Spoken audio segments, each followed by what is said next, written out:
That's my daughter." The room froze as the billionaire owner stepped forward, his voice calm but cutting through the noise like thunder. "What just happened? Where in the world are you watching from today? New York, Lagos, London? Drop your city in the comments below." At first glance, she was just a black waitress humiliated by a wealthy guest in a luxury hotel. But no one expected the powerful man behind the scenes to reveal that. Tonight's story is more than drama. It's a wake-up call about class, power, and dignity. What would you have done if you were in her shoes? Stay with us to the end, because what starts as a moment of public shame becomes a stunning turn of justice that leaves millions speechless. Don't forget to subscribe to our channel for more real stories that hit deep. And let us know if you saw the twist coming. This one, you'll remember. The Crystal Haven Hotel stood like a jewel in the heart of Miami's bustling downtown, its shimmering glass facade catching the last hues of the setting sun. Inside, the grand dining hall glowed like something out of a dream. Gold light spilled from chandeliers that hung like constellations above the polished marble floor, casting star-like reflections on the crystal stemware below. The air smelled of aged wine, white truffle, and polished opulence. It was the kind of place where everything gleamed, where time moved a little slower, and every whisper carried the weight of money. But amid the glitter and the clinking glasses, there moved a figure who didn't belong to the world of designer gowns and investment portfolios, yet belonged more than any of them would ever know. Amara Brooks weaved between the tables like a dancer trained in silence and precision. At just 24, she bore herself with the calm grace of someone much older. Her deep mahogany skin caught the warm chandelier light like velvet, and her dark eyes, though tired, sparkled with quiet fire. She wore the hotel's black and white server uniform with dignity, though it clung to her from a long, exhausting double shift. Her flats pinched her heels and every step ached, but she never let it show. The 5-star reputation of Crystal Haven demanded perfection, and Amara delivered it, tray after tray, smile after smile. She wasn't invisible, but to most guests, she might as well have been, except they noticed her beauty. They always did. What no one noticed, what no one could have guessed, was that Amara didn't need this job. She didn't need the modest paycheck or the aching feet or the long nights wiping up rich people's messes. She was the daughter of Malcolm Brooks, a billionaire real estate mogul whose empire stretched up the East Coast like a spine of glass and steel. She had never bragged about it, never slipped up, not once. To the staff, she was simply Amara, the one who always took the late shift without complaint, who covered for sick co-workers, who never cut corners. She had insisted on using her mother's last name, had begged her father not to interfere. And though Malcolm had winced at the thought of his daughter lifting heavy trays and bowing to people who would never know her worth, he had respected her wish. With one condition: he would always be nearby just in case, watching from the shadows. Amara didn't do this to prove a point to anyone else. It wasn't a rebellion. It was a revelation. She wanted to understand the world without filters. She wanted to feel how people treated someone they didn't think mattered. She wanted to earn something. Her hands, though manicured, were used to work. Her heart, though full of dreams, was grounded in purpose.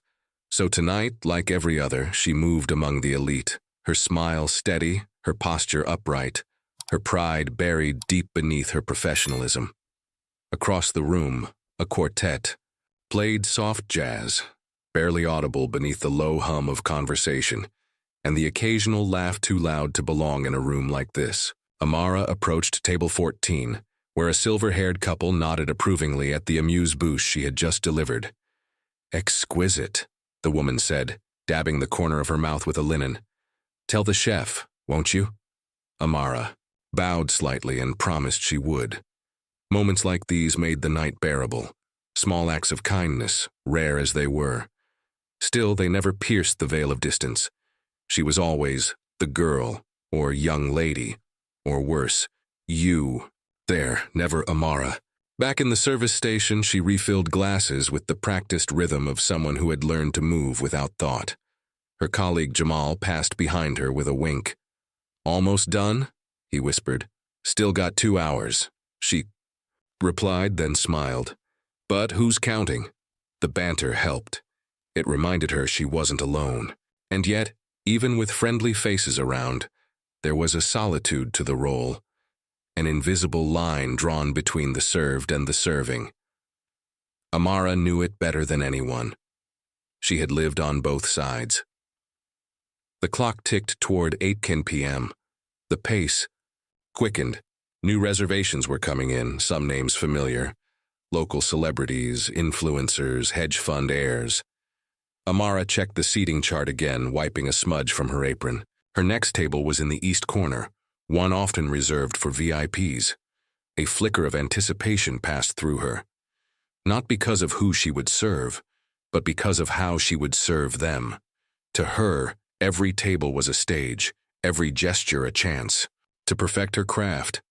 She lived in the details, how the silverware aligned, how the glass caught the light, how to set down a dish without a sound. And then, the energy in the room shifted, subtle like a temperature change. The host at the entrance straightened. A murmur ran through the nearby staff. Amara turned and saw her, a tall blonde in a sculpted emerald dress, diamonds glinting at her throat, heels clicking against the marble like a slow drum roll. Vanessa Carlyle, a name Amara recognized from magazines and whispered gossip. Heiress, influencer, socialite, trouble. Her reputation preceded her, a trail of rudeness, privilege, and headlines that were more spectacle than substance. She didn't walk into a room. She arrived like she owned it.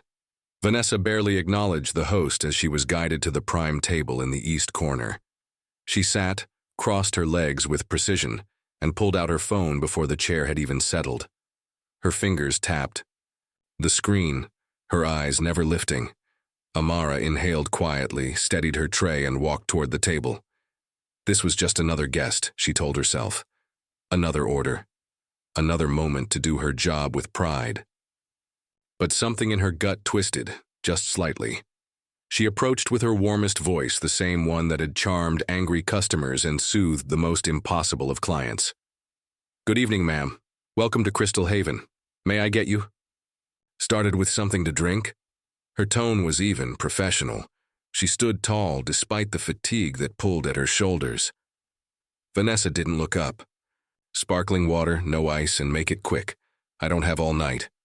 The words weren't sharp, they were dull, like something she said 100 times a day, like Amara wasn't even there. Just a shadow, just a tool. She flicked her hand dismissively, her gaze never leaving her phone. Amara paused for the briefest second. Then she nodded. "Yes, ma'am," and turned to get the drink. But something about the moment, the chill in Vanessa's tone, the way she didn't bother to glance up, lodged itself in Amara's chest. It was subtle, but it was there. The same reminder that echoed in rooms like this every night. No matter how perfectly you play your role, some people only see the uniform, not the woman wearing it. And as the jazz played on, and the wine poured, and the laughter swirled beneath the chandeliers, Amara carried a single glass of sparkling water back to table 14, unaware that within the next few minutes everything would shift. Not just for her, but for everyone watching.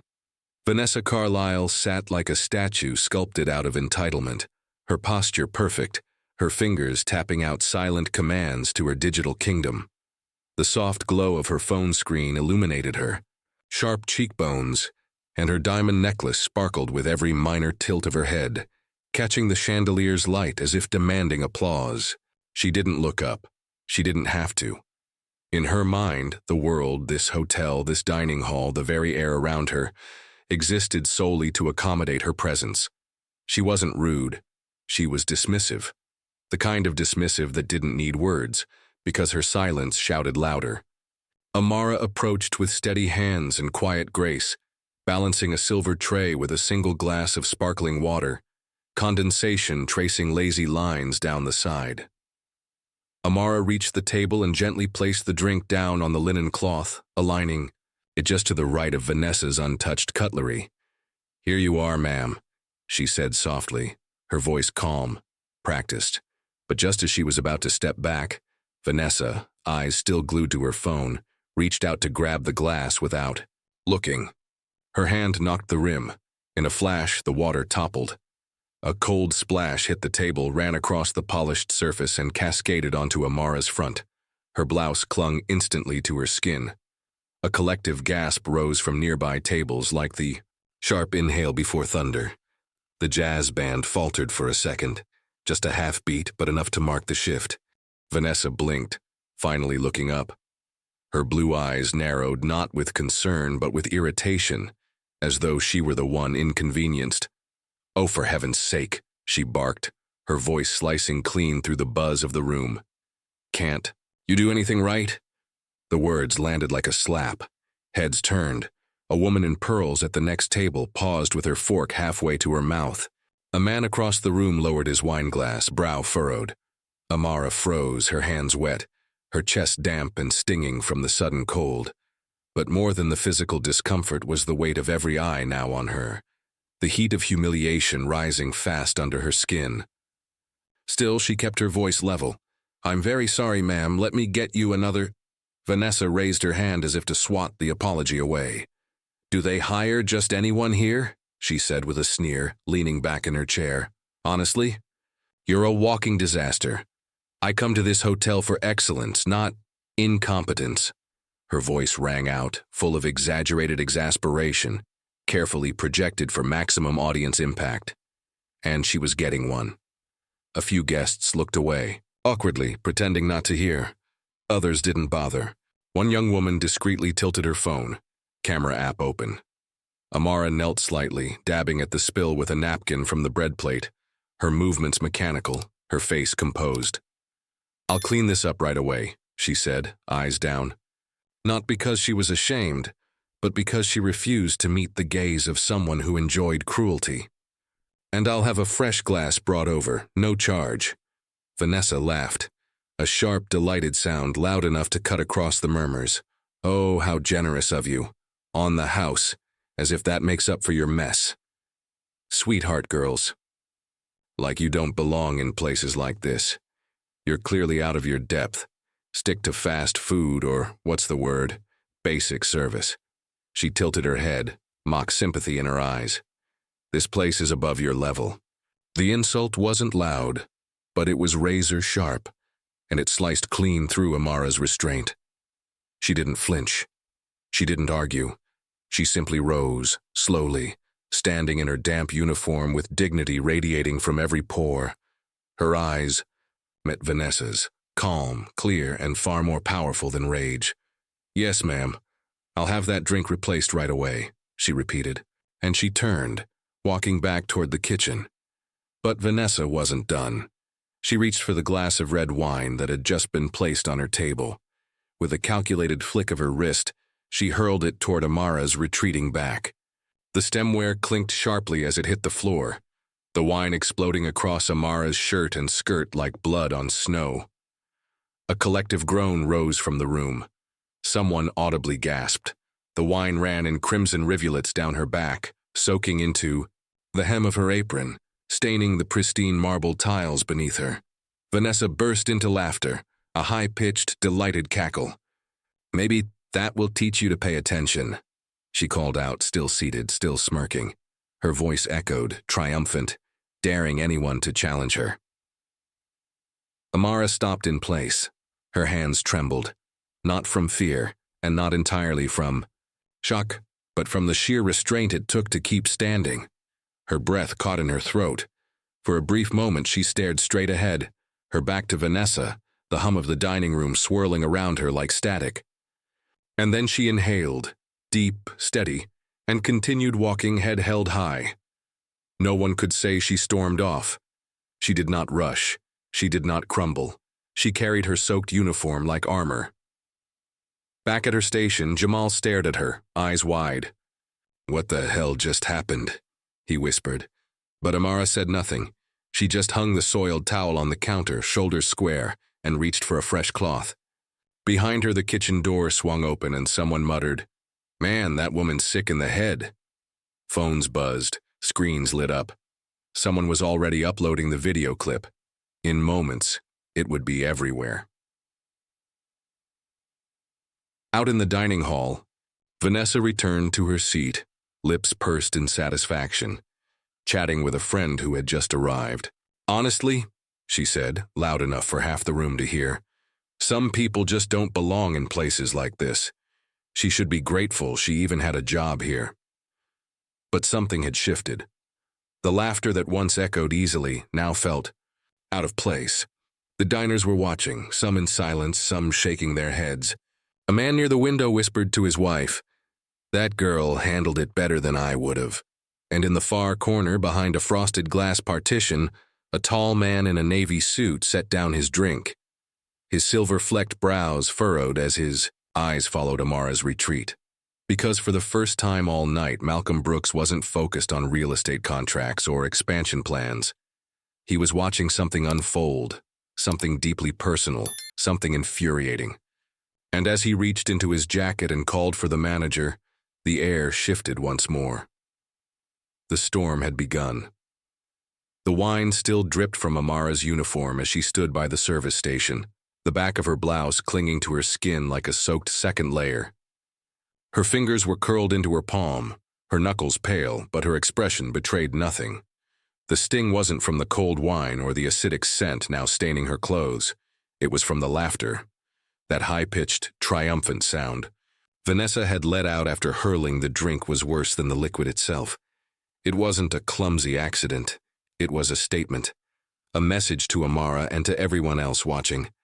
"I can do this to you, and you can do nothing in return." But Amara wasn't anything, and she knew it. What burned inside her wasn't shame, it was restraint. The kind of restraint to stand tall while someone tries to strip away your dignity in public. She didn't cry. She didn't flinch. She simply grabbed a fresh towel, pressed it against the worst of the red blotches now soaking into her white blouse, and told Jamal, "Cover table 14. I'll be back in a few." He nodded, still too stunned to say much else. From the corner of the kitchen, Chef Mario peeked out, his thick brows raised. "Everything okay?" Amara gave him a tight smile. "Peachy." And then she turned away before anyone could see the faintest shimmer in her eyes. Out in the dining hall, the atmosphere had shifted. The incident had cracked the surface of elegance like a fracture in glass. Patrons murmured behind linen napkins. Some glanced toward Vanessa, who now reclined in her chair with the relaxed satisfaction of someone who believed they had just executed the perfect takedown.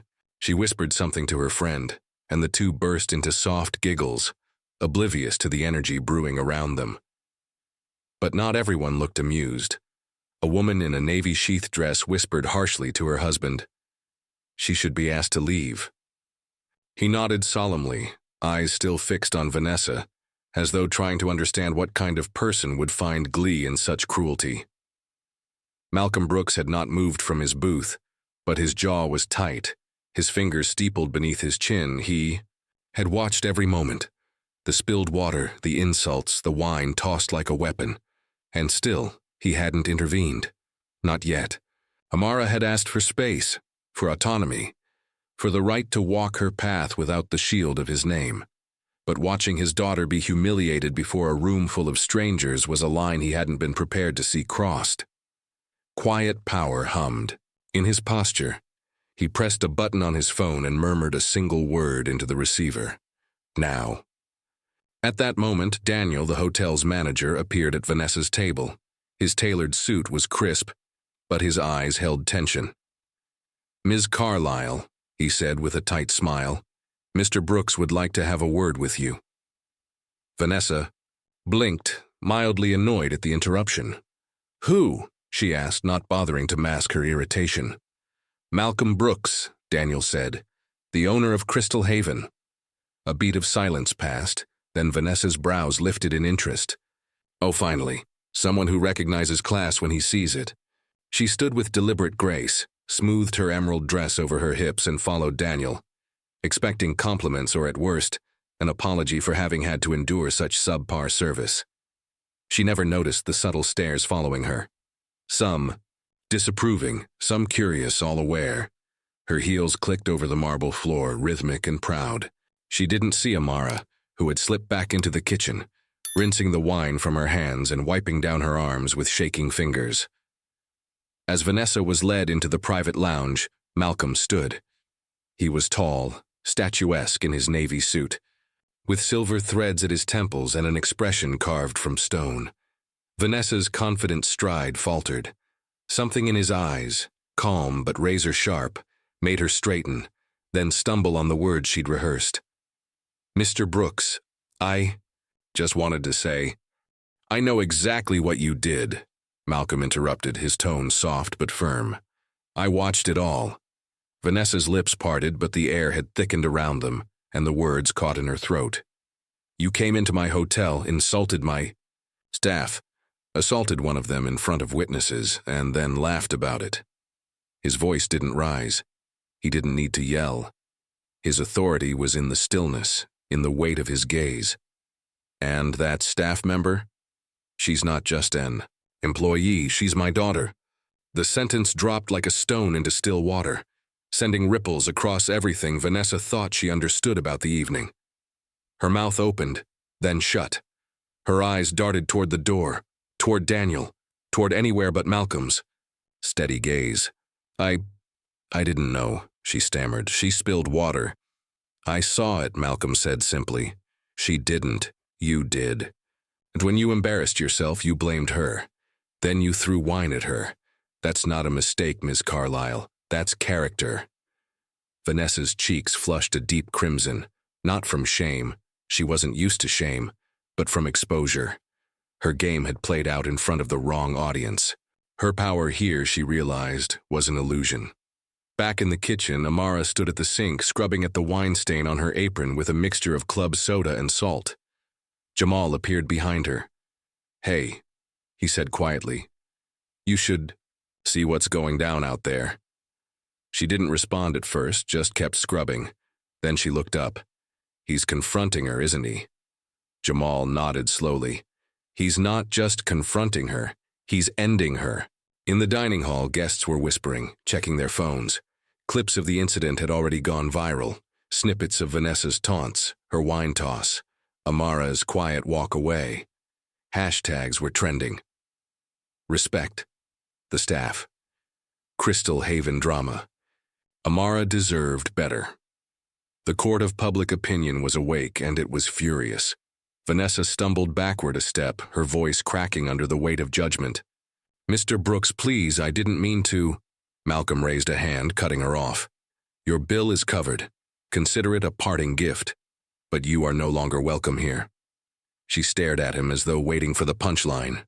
When it didn't come, she spun on her heel and walked out, fast, flustered, her poise in tatters. Her friend scrambled behind her, wide-eyed and silent. As the doors closed behind them, soft applause broke out in the hall. Not loud, not showy, but steady and sincere. Not for drama, not for spectacle, but for justice. And in the kitchen, Amara let out a single breath, long and slow. Not of relief, not yet, but of readiness. Because the next part wasn't about revenge. It was about reclaiming. Something even more powerful. Her voice. The lounge adjacent to the grand dining hall was quiet, its atmosphere thick with a hush that came not from luxury but from tension. Velvet drapes framed the floor-to-ceiling windows that overlooked Miami's golden skyline, but even the view felt dim beside the gravity of the moment inside. Vanessa Carlyle stood frozen just beyond the threshold, her manicured hand still hovering, near the back of the leather chair across from the man who had summoned her. Malcolm Brooks hadn't moved since she entered, but his stillness felt louder than any outburst could have. His gaze didn't waver. It held her in place with the weight of authority, built not just on wealth, but on wisdom earned through decades, of storms he'd weathered and won. And now he was here to weather this one for his daughter. Vanessa tried to recover her footing, though the soles of her confidence had already worn thin. "Mr. Brooks," she began, voice soft and honeyed. "This is all just a terrible misunderstanding. I came here expecting the five-star experience your hotel is known for, but instead, you delivered a public assault." Malcolm cut in, not unkindly, but with absolute clarity. You humiliated an employee, you mocked her, laughed at her, and when she turned her back, you threw wine on her. His voice was low, yet each syllable struck like a gavel. You did that, Miss Carlyle, and you did it in full view of people who don't forget cruelty easily. Vanessa blinked, her throat working to swallow a surge of panic. I didn't realize who she was. I didn't know she was... My daughter? Malcolm asked, rising slowly to his full height, towering over her like a verdict. That shouldn't matter. No one, no matter who they are, deserves to be treated the way you treated her. Not a waitress, not a janitor, not a CEO, no one. But since you insist on identities, let me clarify something for you. He stepped closer, his tone unshakable. Amara Brooks is not just my daughter. She is the soul of this hotel. She chose to work here to understand people like you, who wield wealth like a weapon. She wanted to learn humility from the ground up, and what you taught her tonight was exactly why that matters. The words landed with finality, and Vanessa staggered back a step as if struck by the weight of her exposure. Her cheeks burned a new shade, no longer the pink of embarrassment, but the red of a mask ripped off too late. She glanced around, the room as though someone, anyone, might interrupt, might save her. But no one came. Only Daniel stood silently near the door, arms crossed, eyes unreadable. There would be no lifeline tonight. I thought she was just... Vanessa's voice cracked under the strain. I mean, she looked like she worked here. She does, Malcolm replied, and she worked harder in one evening than most people do in a week. But that didn't give you the right to degrade her. You didn't see a person, Vanessa, you saw a uniform. And that's what makes this more than a misunderstanding. That makes it a choice. Outside the lounge, the dining hall was quieter than usual. Guests whispered in low tones, phones still flickering with viral clips and comments scrolling like wildfire. The world was watching. In a far corner, a waiter showed a guest a headline already surfacing on social media. Socialite drenches. Server in wine. Hotel owner steps in. Beneath it, screenshots of Vanessa's smirk, the splash of wine, and Amara's calm, dignified retreat were already being shared thousands of times a minute. Crystal Haven, known for discretion, was now the stage for a public lesson in humanity. Back in the lounge, Malcolm stepped away, signaling to Daniel with a nod. Escort Miss Carlyle from the premises. She is no longer welcome here. Vanessa's mouth opened, but nothing came out. The word blacklisted hadn't been said aloud, but it hung in the air all the same. For someone like her, whose world ran on invitations, appearances, and exclusivity, this exile from a flagship hotel was more than a social slap. It was a scarlet letter. She turned sharply, clutching her designer purse as though it could anchor her pride. "This isn't over," she muttered, though the words held no threat, only desperation. Daniel didn't respond. He simply opened the door and let her out. At that very moment, Amara emerged from the kitchen. She had changed into a fresh blouse, her hair pulled back tighter now, her face clean, but her eyes still simmering with the echoes of earlier shame. She hadn't asked for justice. She hadn't begged for backup. And yet here it was. Justice, delivered not by viral mobs or hashtags, but by the one man who truly saw her. She paused when she saw Vanessa walking toward her, saw the flush of defeat on her face, the way her chin trembled though she tried to keep it lifted. Vanessa couldn't meet her gaze. Her eyes darted away as she passed, heels clicking like a retreat drumbeat. The doors closed behind her, and the hall exhaled. A few guests clapped quietly, unsure if it was appropriate, but driven by a need to release something. Relief, perhaps, or admiration. Malcolm stepped forward into the room, and silence followed. He didn't raise his voice. He didn't need to let it be known, he said to no one and everyone. This hotel respects those who serve with grace. Titles do not matter. Behavior does. He turned then, locking eyes with Amara from across the room. A smile broke through the stern lines of his face. A father's pride, fierce and unapologetic. She gave a nod in return. No words were needed. Between them stood everything that had been tested tonight. Trust, dignity, and the choice to rise above. And though the moment belonged to them, the world outside had already taken notice.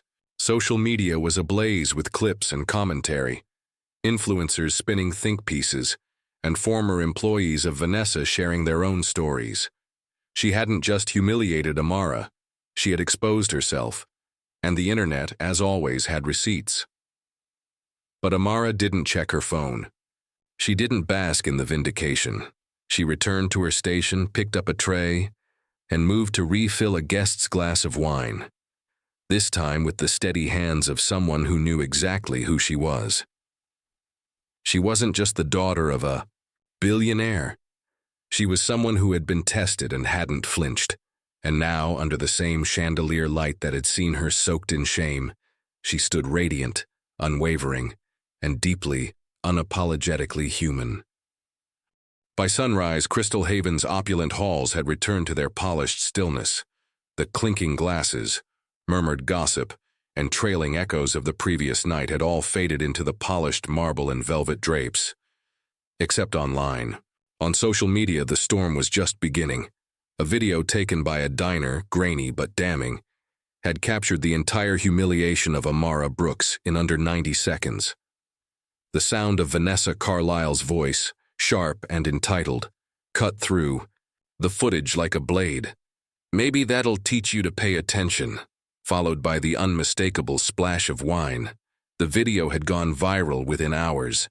By the time Amara stepped into the staff entrance just after 9 that morning, it had racked up over 3 million views on X, TikTok, and YouTube combined. Inside the break room, her co-workers greeted her with a silence unlike before. Not awkward, but reverent. Jamal stood first, offering her a fresh coffee. "You sure about being here today?" he asked, voice low. Amara nodded, tying her apron with practiced ease. "Why wouldn't I be?" she said with a small smile. "The uniform didn't change." "Overnight, neither did I." Her words were simple, but they settled over the room like a pledge. She wasn't here to revel in attention. She was here to work, as she always had. Yet the hotel was not the same. Guests now greeted her with newfound warmth, some with cautious respect, others with visible admiration. A middle-aged couple from Chicago stopped her mid-shift just to shake her hand. "We saw the video," the woman whispered, eyes shining. "You handled yourself with such grace. I hope our daughter grows up with your kind of strength." Mara smiled, thanked them, and moved on. She didn't linger in praise. She had tables to serve, glasses to fill. And while the world outside might now see her as the billionaire's daughter, she refused to let that change her. In the lobby, luxury still whispered through every marble panel and crystal lamp, but there was something new in the air, an awareness. Staff members stood a little taller. Guests watched a little more closely, not for scandal, but for meaning. Because the video hadn't just exposed Vanessa Carlisle's cruelty, it had reminded people that behind every apron and tray was a human being worthy of respect. The hotel had received hundreds of emails overnight, some condemning Vanessa, others praising Malcolm Brooks, but most were about Amara, her restraint, her composure, her refusal to sink to the level of someone determined to break her. Upstairs, in the executive office, Malcolm scrolled through the headlines with a sigh. Heiress humiliated server, only to discover her father was the hotel's billionaire owner. Power meets grace. How one woman's dignity sparked a viral reckoning. He hadn't planned to speak to the press, but a statement had been released anyway, crafted carefully. At Crystal Haven, we believe that dignity is not a luxury. It's right. We stand by our staff, always. The words had been his, and he meant them. But what struck him more than any headline was what he saw when he checked the hotel cameras again. Amara, walking through the dining hall, still working, still listening, still pouring coffee with that same thoughtful poise. She had faced a public shaming, been defended by a father she never asked to step in, and become the center of a media firestorm overnight. And yet, here she was, unchanged. Not a victim, not a spectacle, just a woman doing her job with unwavering grace. By early afternoon, the backlash against Vanessa had hit full force. Her Instagram went dark, brand partnerships were quietly severed, a former assistant posted, a thread recounting years of verbal abuse. A fashion label released a statement denouncing her behavior. The image she'd cultivated, polished, desirable, untouchable, crumbled beneath the weight of her own arrogance. Justice, it seemed, had gone digital. And yet Amara remained untouched by it. She didn't gloat. She didn't post a reaction or tweet a victory. She simply moved forward. When a guest tried to slip her $100 tip with a wink and the words for going viral, she politely declined. "I'm not a moment," she said. "I'm a person." That line would later be quoted across Twitter, praised as poetic. But to her, it was just the truth. She had no interest in becoming a symbol of something she didn't believe in. Revenge. What mattered to her was the quiet kind of power, the kind that didn't require an audience.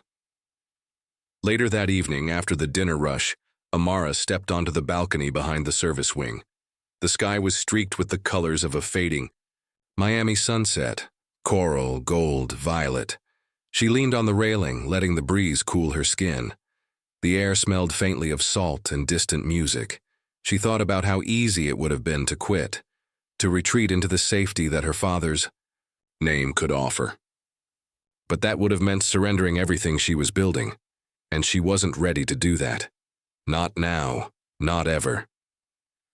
Malcolm joined her quietly, standing beside her without speaking at first.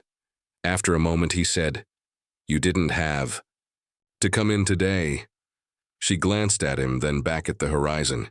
"Yes, I did," she said. "Because if I didn't, then she would have won." He nodded slowly, pride softening the tension in his brow. "The world's watching you now, you know." Amara smiled faintly. "Let them, as long as they see me for who I am." And that was the truth. She wasn't here for pity, or fame, or even redemption. She was here for herself, for the version of her who refused to be broken, who chose resilience over revenge, who believed that dignity wasn't something you were born with, it was something you fought to keep. And as the last rays of sunlight dipped below the skyline, Amara Brooke stood tall in her uniform. Wine stains long washed away, but her resolve etched deeper than ever. She didn't need to prove herself anymore. Not to Vanessa, not to strangers online, not even to her father. The world could say what it wanted. She knew who she was. And sometimes, that was the most radical justice of all. Thank you for staying with us through this powerful story of dignity, justice, and quiet strength. What did you think about Amara's choice to keep showing up with grace, even when no one expected her to? We'd love to hear your thoughts. Drop a comment below and let us know where you're watching from. If this story moved you, don't forget to like, share it with someone who needs to hear it, and subscribe for more true-to-life tales that reveal the power of character. Until next time, thank you for watching, and remember, respect speaks louder than status.